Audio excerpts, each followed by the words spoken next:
Welcome to this episode of Digital Diary, Adventures of a Computerized Quilter. Today's topic, we're going to talk about custom considerations and all of the things that go into quilting a custom quilt on your digital long arm.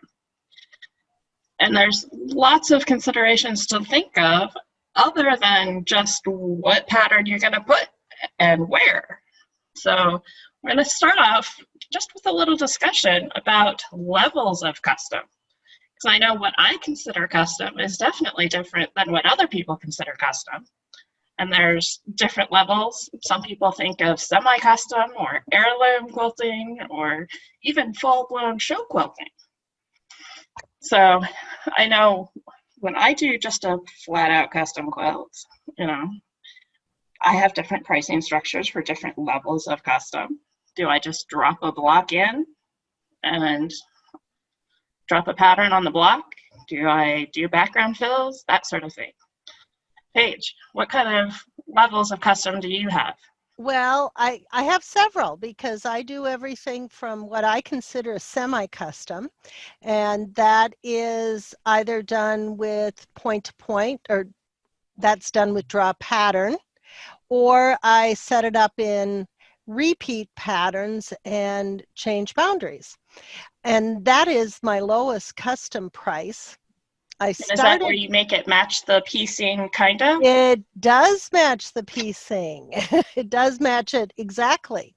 If I call it custom, it matches exactly, but I can do it in edge to edge without. I started off with one price point for custom, and I soon found that that was not enough. And at this point, I literally have 12.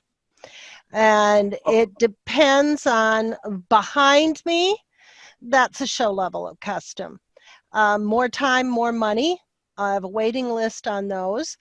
If I'm just dropping in blocks or something simple, like I said, my semi-custom, that's where I start. McKenna Ryan has its own category of custom because you have to stitch all that down. And I also set out dense backgrounds as a different level. What about you, Dwayne? How many levels of custom do you have? We would consider borders and an inside edge to edge starting at custom, and over the period of years of experience, we kind of have a price structure by you know how long it's going to take to do something, and a lot of times we'll try and lead our clients to you're not going to get the bang for your buck. Maybe we could do this or we could do this, and kind of structure it by that. But we structure it more by time rather than a particular price point. What about you, charge by? Do you sorry? Do you charge per hour then on your custom? No, I charge more per square inch. I charge another half a cent or another cent or another 2 cents per square inch for that. Now that's another good way to do it.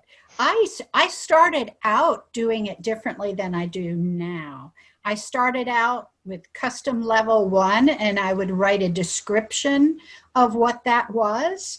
Now I have deleted all the descriptions because I like to give myself a little bit of wiggle room, and so I have 10 different levels of custom, and I usually will estimate one level up from what I actually think it is, because most of the time things take me longer than I think, and that seems to work for me. And in the rare cases it doesn't take me that long, I can come down on price easily.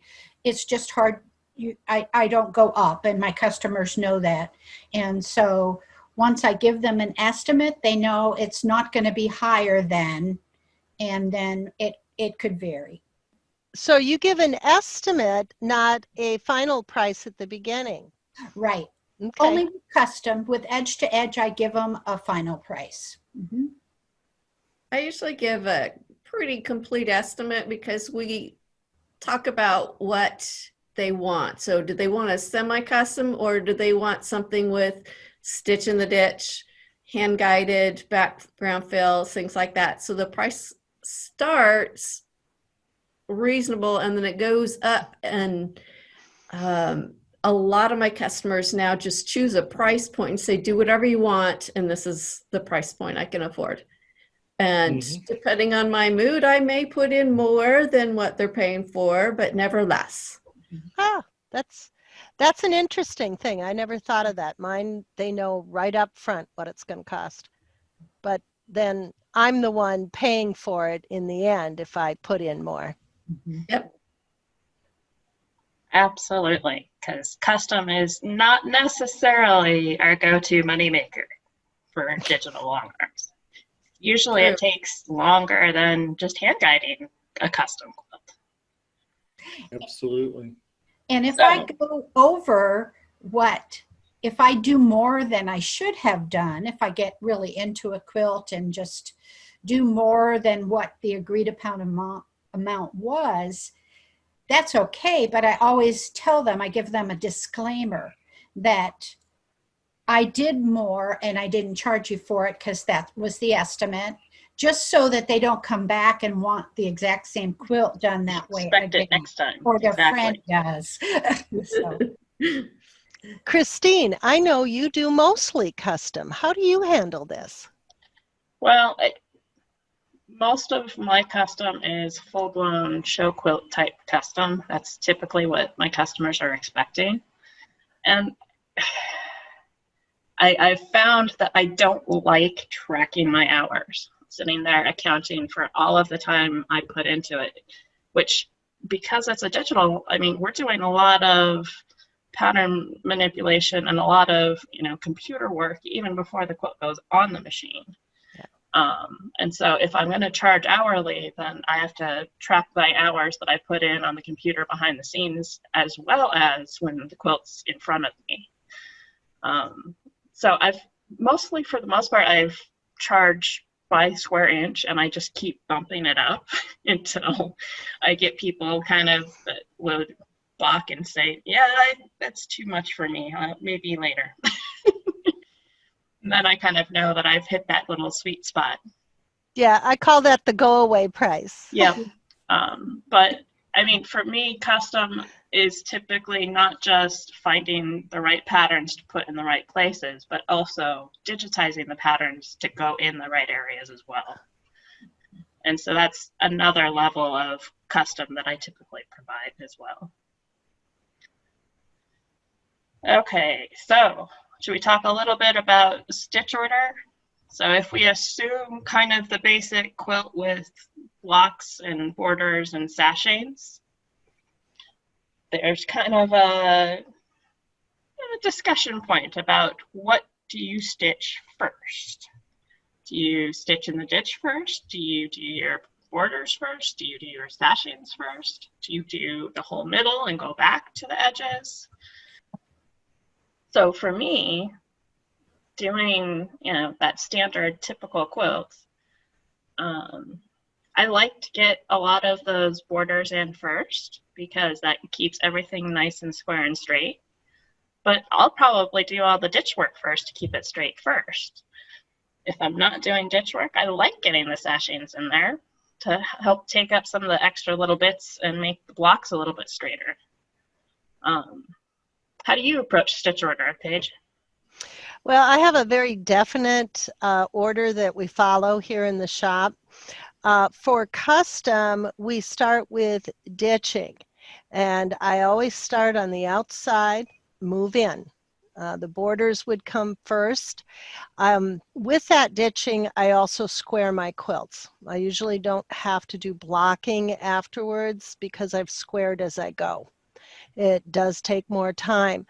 It's not unusual, even on a regular custom, to move back and forth between the top and bottom 3-4 times, rolling or turning. I'm a good turner. I like that.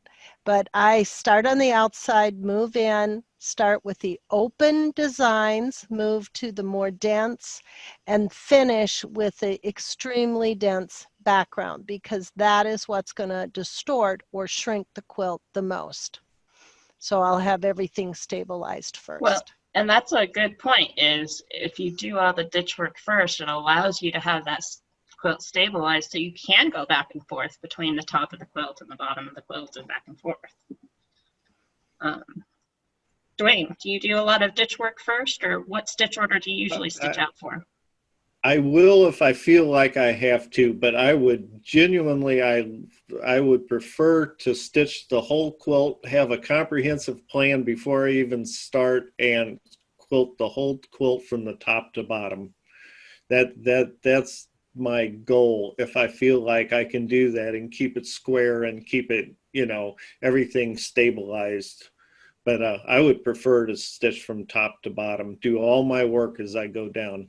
So you end up chunking borders more than turning?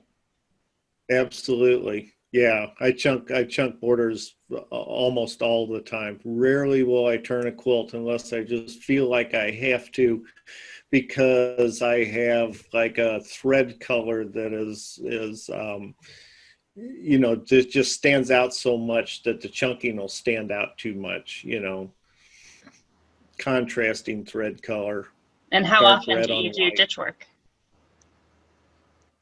Not very often unless I absolutely have to. It's time consuming, you know, but sometimes it's really necessary. Sometimes you absolutely, the quilt, like this particular quilt, just deserves that. You know what I mean? It's that nice a quilt that it deserves to have the time, and it deserves these elements or blocks to be ditched out. Yeah, ditching is, for me, a standard on custom, but there's room for all kinds of things. So what about you, Dan? I will, on a custom, fully baste it before I start any ditch work. I want to make it square at the beginning, and then I will do most of my ditch work next, starting with the straightest border. And it may be the inside border, it may be a middle border, but whatever one is the straightest, and then I square the borders out from there as well. And then I tend to do the stitch in the ditch around the blocks, if there are blocks that I'm doing, before doing the sashing, so that it's creating straight sashings. Mm-hmm. But it just depends on the quilt too, and how much help the quilt needs to be. Absolutely. It's our job as the quilter to make that quilt look amazing. Mm-hmm. But you, Gina? I do very similar, but a little bit of each. If the quilt is nice and square, I don't baste it. And then I go straight to doing the ditch work. And I do all the ditch work first. And I like doing it that way too, not just because it stabilizes the quilt, but because I'm using a thinner thread. And I know that my tension is perfect, and I just keep going with that thread as well. Now, if the quilt isn't square, then I would baste first and get it squared up before I start the ditch work. But now for an edge to edge with the border, I would just ditch around the area in my quilt sewable area, and then keep moving step by step down and chunk as I go, if the border allows me to do that. Unless it's, you know, if it's a real swirly border that it's harder to chunk, then I'm going to turn the quilt. But if it's just a edge to edge with a border, I'll do it from top to bottom. Now with my custom quilts, I do turn them. So I kind of do a little bit of each thing depending on the situation. Okay, so just a quick, like, hands up, since we all do ditch work differently. How many of you do ditch work freehand? Raise your hand. Okay. How many use the computer? Yeah. Not as much. I did it mostly freehand. Just thought I would take a quick survey. Yeah.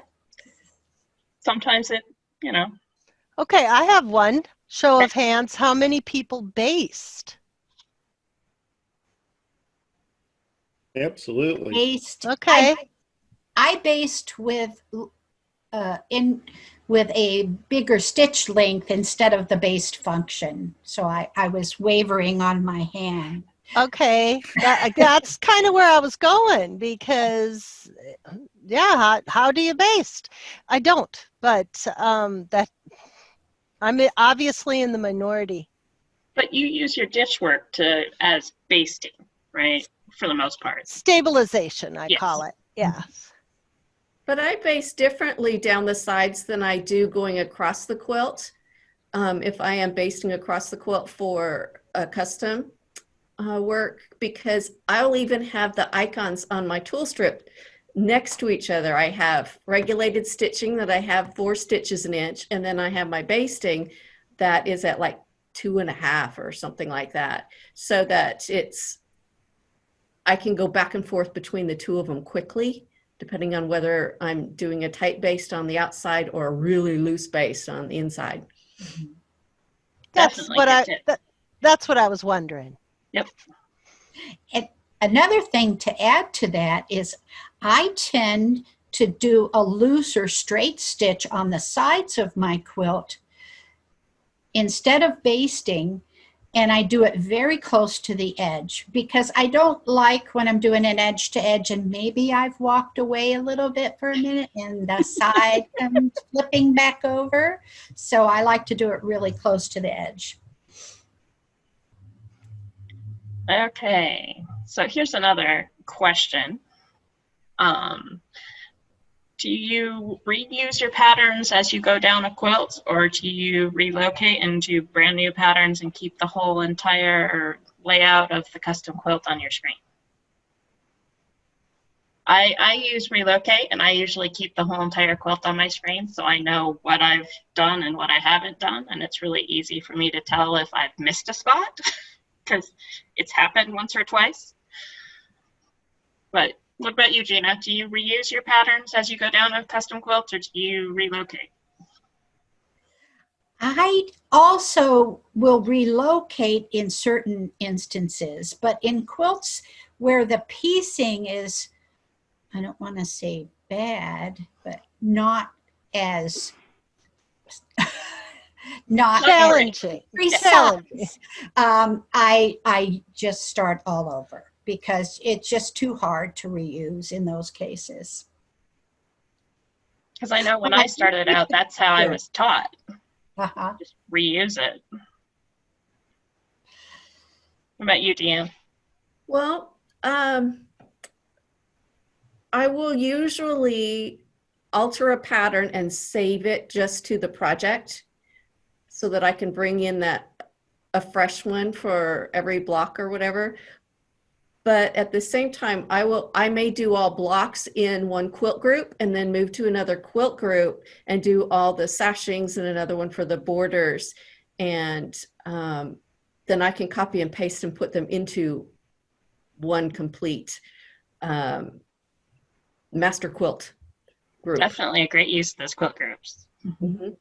Mm-hmm. What about you, Dwayne? I like to, because I quilt from the top down, I like to have my whole plan. I like to have my plan, and that way I can have like the size of my borders that I'm chunking down the size. The sides are already set. Their size and width should be very close. So if I stick to that as I quilt all the way down, my whole project works out good. And the other reason I do that is I kind of like to see a visual of my quilt before I even start, you know, and just to see like if it's balanced, if the patterns are balanced, you know, or if the border is so much denser than the quilting on the center or something. You know, I like to see the overall plan before I even start. That's definitely a good thing, that checking that density. Mm-hmm. I don't know what I'm doing sometimes until I get into it. Sometimes that's why the border comes last, because you haven't thought about what pattern to use yet. Well, I have, and it's not surprising, I have a definite procedure for doing all of it. I like Dwayne, I like to know what I'm going to do, and I will do a blueprint. So I have a boundary that is to scale, and I will set patterns in there. And then I have a group for every, like, sashing, block, triangles, different borders. So I will make the patterns in there, and I'll copy and paste them back to my first group, which was the blueprint. So I'm getting at the end a real concise picture of everything. I have judged my scale before I start, and within each group, I size my pattern to fit that space, and I will rubber stamp it 15 times within that group, toggle them sewn, and then just pull one off. And I don't reuse my patterns, but I take a new one off that stack of patterns. So we all have a way we do it, and I have found for time that once I get a procedure and I stick to it, that same plan works for me over and over again. So Jada was talking about how she really doesn't do a lot of those high-end show quilts, but we've already kind of talked about the fact that custom quilts on a digital long arm are not necessarily your money makers. So I just want to go around and just kind of talk about why it is that you do custom quilts. So Gina, why do you do your custom quilts? I do custom quilts, especially when the quilt calls for it. The person has worked so hard on the quilt and it just really needs a custom job, or for local shows and things like that. But in answer to your question too about why do we do that, because it isn't a money maker.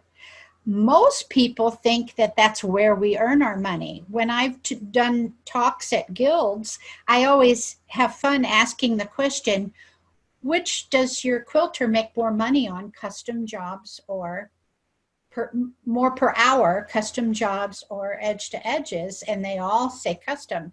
And, you know, I always enjoy explaining to them that no, we put so many hours into the custom. Now, I have noticed one of the reasons that I do custom is because I enjoy with certain quilts, I really enjoy making them even better. And the other reason that I do custom quilts is when they are in a show, the funny thing is you get a whole bunch of edge to edge business after that, which I know doesn't make a lot of sense, but they are excellent advertising. Deanne, why do you do custom? Well, that was my niche in the market when I first started my own business. I had come from working in a store, and they did primarily edge to edge. And so when I started my own, they would send me their custom quilts, and then I would send them back their edge to edge customers until I developed, you know, my own base of customers for edge to edge. And so I have about half and half still. I still do quite a few because there's a lot of quilters in our area that just don't do any custom at all. Mm-hmm. And so there's a big need for it. Dwayne, what about you? When we started our business, that was part of our business model, was to do some custom work for more for the advertising, because you get out there, you catch attention. And the other thing that we were going to do is we were going to quilt the quilts as they came in, and like you know in a couple of days, and they would have their quilt back, and that didn't work out quite the way we had it planned. But I enjoy the challenge too. Sometimes I just enjoy the challenges. Like, if I was like, it would be neat, we could do this or we could do that, and that would be really cool. So I enjoy the challenge sometimes. It's definitely not about the money, but it is a lot about the advertising, and Gina's absolutely correct. It gets you a lot of attention and people. And then being a guy helps a little bit too. You kind of stand out of the crowd, but oh well. I started off mostly with custom. Custom now is 15% of my business. High end, like this back here, is less than 1%. So I'm filling in with other things, and I do custom for a variety of reasons. Probably the best logical thing is the marketing. That's what you're remembered for. I also do it for my own education. I'm investing in myself. My skill set is going up, and as it does, the price goes up, so I'm making more. And my skill set going up also increases the money I can earn in the amount of time I spend doing it. So if I have a niche, like a double wedding ring, I have done enough of those that they go quickly. So just by the fact that I'm doing it over and over again, I get faster and I do make more money. I do listen to the quilt, so a lot of it is emotional. If that quilt wants custom and that's what the quilt tells me, I'm more inclined to do it even if it doesn't make sense financially. So for the most part, it seems like we all do custom quilts and custom quilting jobs really for the love of the quilts, but also for the love of ourselves and the betterment and education purposes of us learning more and getting better and getting our names recognized out there. So that's definitely one of the main considerations, I think, when we have to look at why we're doing all this time and investment in custom jobs. So thanks for sticking with us, and hopefully you learned a few little tips and tricks on how all of us go about doing our custom quilting. We'll see you next time on Digital Diary. Bye.